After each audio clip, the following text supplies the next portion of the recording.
Welcome to Bala cars. இப்போ நீங்கள் பார்க்க போகிற கார் பார்த்தீங்கன்னா பிஎம்டபிள்யூங்கிற காரை பற்றி தான் பார்க்க போகிறோம். வாங்க வீடியோக்குள்ளே போகலாம். இந்த கார் பார்த்தீங்கன்னா பிஎம்டபிள்யூ ஜிடி.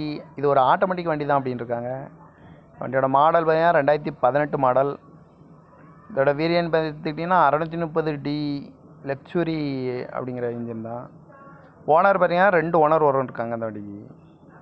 இது ஒரு டீசல் வண்டி தான். கிலோமீட்டர் பார்த்தீங்கன்னா 63,500 கிலோமீட்டர் ரன்னிங் ஆகிருக்கு. கம்பெனி சர்வீஸ் ரெக்கார்டோட வண்டி இருக்காங்க. இதுக்கு இன்சூரன்ஸ் பார்த்தீங்கன்னா 24/8/2024 வரைக்கும் இன்சூரன்ஸ் ஃபுல்லாக இருக்குது. காரோட ப்ரைஸ் என்ன சொல்கிறாங்கன்னா 47 லட்ச ரூபா சொல்கிறாங்க. ரேட்டு குறைக்க முடியும்னு சொல்லியிருக்காங்க. குறைச்சி பேசி இந்த காரை பை பண்ணிக்கலாம்னு சொல்லியிருக்காங்க. ஏசி வந்துடும், பவர் ஷேரிங், பருண்டோ, ஏபிஎஸ், ஏர் பேக்கு, அழகு வீலு. இது ஒரு டாப் அண்ட் மாடல் தான் அப்படின்னு சொல்லியிருக்காங்க. ஃபுல் ஆப்ஷன் வண்டி தான். இந்த கார் பார்க்க வேண்டிய இடங்கள் பார்த்தீங்கன்னா தர்சன் கார்ஸ் ஈரோடு அப்படிங்கிற இடத்துல தான் இந்த கார் பார்க்க முடியும்.